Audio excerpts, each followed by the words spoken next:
Hi, everybody, and welcome to Keeping It Real in North Carolina. And thank you so much for taking the time to view our podcasts. My name is Bob Persisepi from Blue Chip Real Estate in Southport, North Carolina. We've got Rachel Withers from the Jim Allen Group in Raleigh, North Carolina, Jennifer Franklin from Clayton, North Carolina with eXp Realty. And of course, we've got the wonderful, talented Misty Sign from Blue Chip Real Estate, serving the Whiteville area of North Carolina. So we thank you so much for taking the time to watch our podcast. We hope that you find these informative. This session, we're going to actually do something a little different. We're going to do a two-phase, two-part type of thing because we've been getting some discussion and some comments about, how our mastermind group has been developing and evolving. And it's been absolutely amazing. I'm going to share a couple of numbers for you. But before I do that, I want to talk about today's topic. And it happens so often when we see new realtor members, new agents that are coming into the business. They want to get engaged. They want to start developing their careers. And the topic comes up. So I just got my real estate license. Now what do I do? Because it's not like without training, you really automatically have business dumped into your laps. It doesn't work that way. Ladies, would you agree with me on that? Yes. So all of us have had that experience where at one time or another, we started in this business and we had to start developing. We had to find ways to go out and source our business. We had to go out and find ways to generate revenue. And we had to start from the very basics. And we're going to share a few things on how that has worked for all of us individually over the years. And Misty for the last couple of months, which has been just unbelievable watching you. But I want to share a couple of numbers with you about our mastermind group, because the whole purpose of these podcasts is for our realtor family that watch to possibly engage in a mastermind group of their own. And all of us are going to kind of go around the group, but let me share a couple of numbers with you that might astound you a little bit. So since now we're going into what we're calling our second semester of our podcast, of our mastermind group. So we're about 5.5 weeks roughly, guys, I think, into the second semester. And in that 5.5 weeks, this group of 4 people in 4 different markets, 4 different personalities, 4 different business models, although we share some business model structures that are the same, we have done $12 million in the last 5.5 weeks in written business. And the way that we gauge that written business is listings taken, listings sold, and buyer controlled sales. Those are the 3 things that we track. We call them signatures. How many siggies did you get? We got 18 signatures and over $12 million in written business. That's for 4 people in just a short period of time of less than 6 weeks. And you can do the same thing. And we encourage you, if you're a realtor that's practicing and you either want to grow your business a little bit more, or if you want to start out, get into a mastermind of your own. And we would love to share how that goes. So ladies, let's start. Let's go around the group. Let's go around take a lap around with all 4 of us. And if you could offer one piece of advice to a new agent or an agent that's restarting and really wants to launch a little bit deeper into their business, one piece of advice that you would put into place that would help get your business off the ground, what would it be right now? I'm going to start with you, Misty, because we've been watching you and you just have these ideas that you just keep developing, and I can't keep up. But what would be the one piece of advice from you, Misty? One piece of advice I would give to a new realtor coming into the business is to find a firm or an agency that can help you build, not one that's just going to say, all right, go out here and find your listings. You got to find that firm or agency that's going to help you build. And a lot of the agencies provide training, and take advantage of that training. And that way you can educate your clients through the process. And I mean, I have an amazing broker in charge, Bob. He trains me every step of the way. And being a new agent, I think that's important that you have that structure to begin with. Yeah, you're not going to know, if this is an agency that is going to support you until you jump into it. But, you just have to do your research. And that's That's the really good advice. advice. So many of us kind of dove into it. We didn't even know if we had the right fit for the company we were with, maybe didn't even know if the business model fit for us. And there's no harm at all in interviewing a couple of different firms that, might work for you. Jennifer, what would you give as one piece of advice? We might be able to go around the horn twice here. Jennifer, what would be the one piece of advice that you would give to that new agent that's just coming into the business? Or even let's talk about the agent that's maybe been in business for a little while and really wants a little jump start. No, I was gonna say I've got like 2 things swimming in my head, but we'll just go with the first one first is don't be a secret agent. Let everybody in the world know that you are a realtor. I know when I first got into the business, one thing that I did was I took every single person that I possibly knew. I mean, I went through my church directory. I went through my list of friends in my phone. I did everything. And I sent everybody a letter letting them know that I was now a licensed realtor. And at the time I was with Remax, I had put in my business cards and I sent it out to everybody. Now I know mail's a little old school, of course, people still like it to get something fun in their mailbox. But two things that you can do as well is this little device right here. It's called a phone, and you go to your contacts. And I don't know if you can see, but we'll start with A. And you just start with A and you start calling everybody and you say, hey, guess what? I got my real estate license. And listen, I can send you an update on what's selling around you and just give you an idea of what your home's worth. Do you care if I send that to you? Y'all, I promise you, majority of people are not going to say no to that. And then you can just go into your MLS system, send them what's sold in their neighborhood or right around there. And then you now look like the authority to them. So do that. Also be putting a presence on social media. Doing videos and posting is not what's going to get you business, but it is what gets you seen. And that's important too. But don't let that override these phone calls. It's the most important thing because I promise you, by the time you make about at a minimum, I would say of 10, max 15 of those calls that I just talked about, you're going to have someone say to you, well, we were actually thinking of selling our house. Or my mom's moving here and we need somebody to help her find out. I mean, something is going to happen. So follow my advice. Do that if you don't do anything else. It's great advice. Never hurts to be a community expert. Thank you, Jennifer. Okay, Rachel, you have the most unique business model of all of us. So, what would you do if you were to give a new agent or an agent that's looking to restart their business? What advice would you give? One of the things I did when I started as a realtor, I had been a stay-at-home mom for a while, and my kids were still in elementary school. So I really needed to coordinate my schedule around their school and their activities. And so while there's like different options for me to do, the one thing that really worked for me was open houses because I did it on the weekend and I got to meet people that came in to the open houses. And those people went into my database. They were people that were interested in either buying a house or needed to sell their house. And then during the week, I would make follow up calls to them. So I would like keep that momentum going, keeping in touch with them. And that's what really drove my business when I first started those open houses. It fit into my schedule. I was able to schedule them around soccer practice or games or activities with my family. And I was able to go to those open houses. And, when people weren't coming into the open houses, I also would use that time to make calls or do my social media marketing as well. So just trying to find that niche of like maybe your schedule and what works kind of best for you. Don't I would say the number one thing is that don't rely on paid leads when you're new Amen. because Preach it. start learning to work calling and hosting those open houses and getting out there and making yourself aware and people aware that you're a realtor and that they can call you. I don't think wiser words could have been spoken, Rachel. The value of the open house. And Misty, you've heard me say it. I don't even know. Like it's not the steak, it's the sizzle. When we promote our open houses, the world sees that we're in an open house. And what are we trying to do? We're trying to meet people. We're trying to engage the consumer. We're trying to look for buyers. We look for sellers.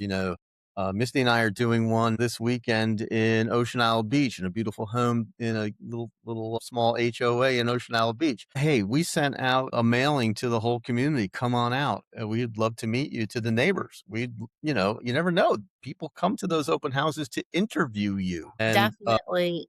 I would yep, definitely do that. I felt like I did that a lot too. In the beginning, I would make it more of an event. Like the first hour, I would invite all the neighbors to come. Hey, just there come you by. go. I'll give you a complimentary CMA of your house. The neighbors love coming to open houses in their They do. neighbor's neighborhood. That's right. Like, I've never been in this house before. I saw it being built, or they were kind of weird. I always wanted to see inside their Yeah. house. But once you get them in the door, then, they're on your turf and you can share your expertise with them.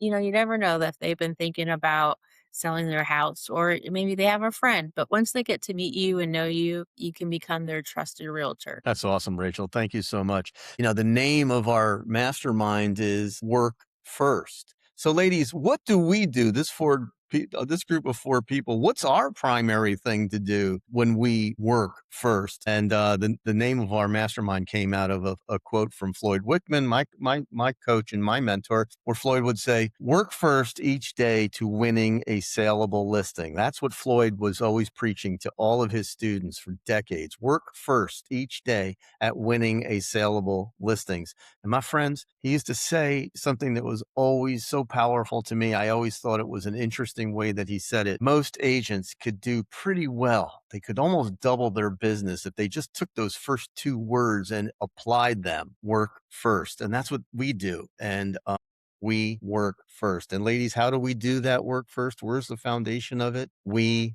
make phone calls. That's what separates this mastermind from any other group, because we are not afraid to admit that we're trying every single day to conquer the phone. That's our goal, to conquer the phone. So I'm going to give you a couple of pieces of advice. And Jennifer, you brought this out, I think, a week or 2 back. Look, y'all, you are never going to have every single thing in perfect order when you launch your business. If you want to have the perfect headshot, the perfect business card, the perfect website, the perfect landing page, if all the stars have to be in alignment before you start working first, you might be missing opportunities. Just dive in there and start working first. Pick up the phone, call people do exactly what Jennifer said.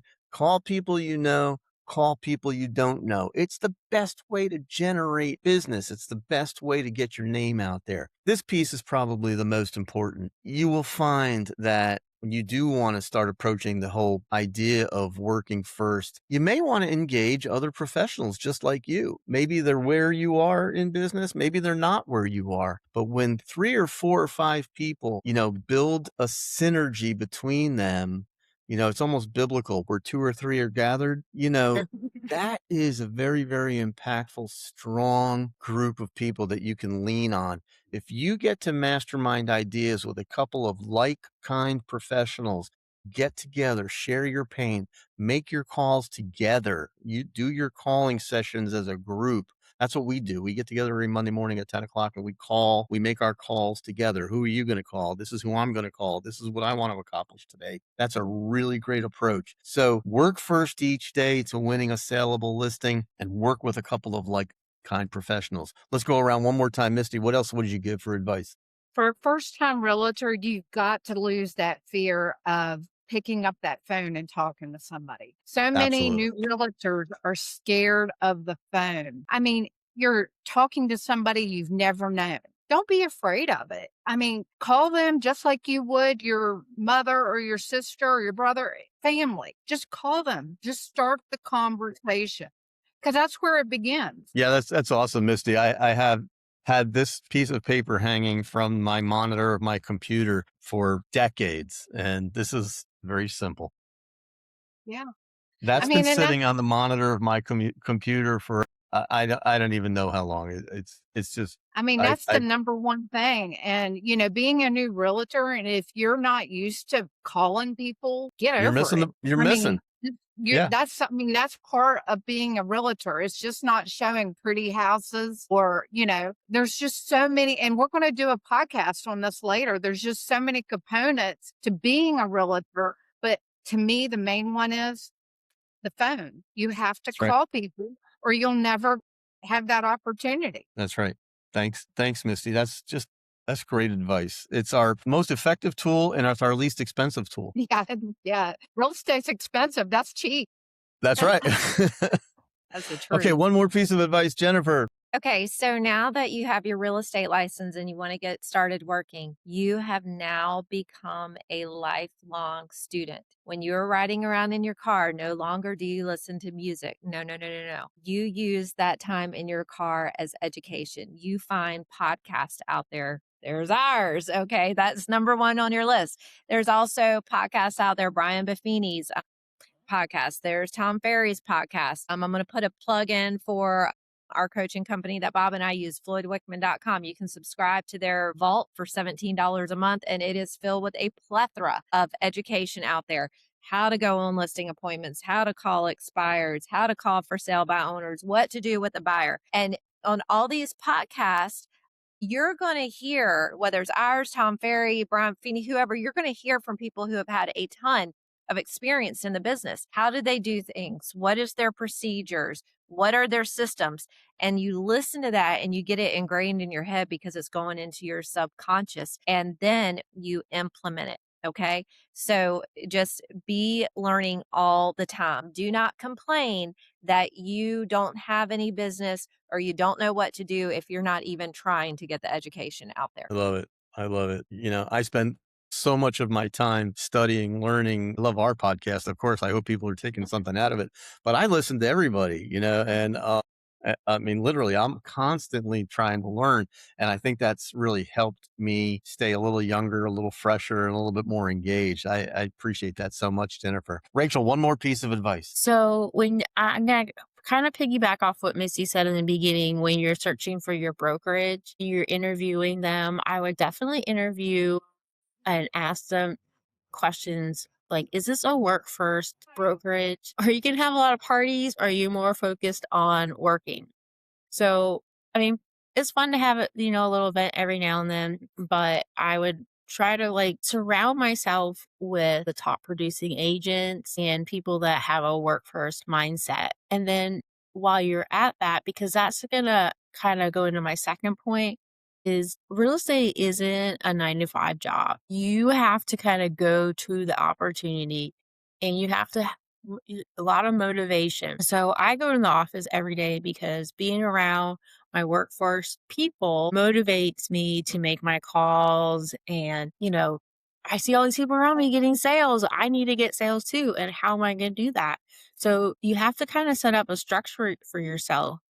Time block when you're making your calls. Recently, I even broke it down even further. Like Mondays, I'm doing follow-ups. Tuesdays, I'm calling expireds, something like that. So you're going to have to give yourself structure. And being part of a mastermind group is going to help you because you're going to have that accountability and That's motivation. right. That's right. I love that, Rachel. When you have a couple of like-minded people, they also help, we hold each other accountable.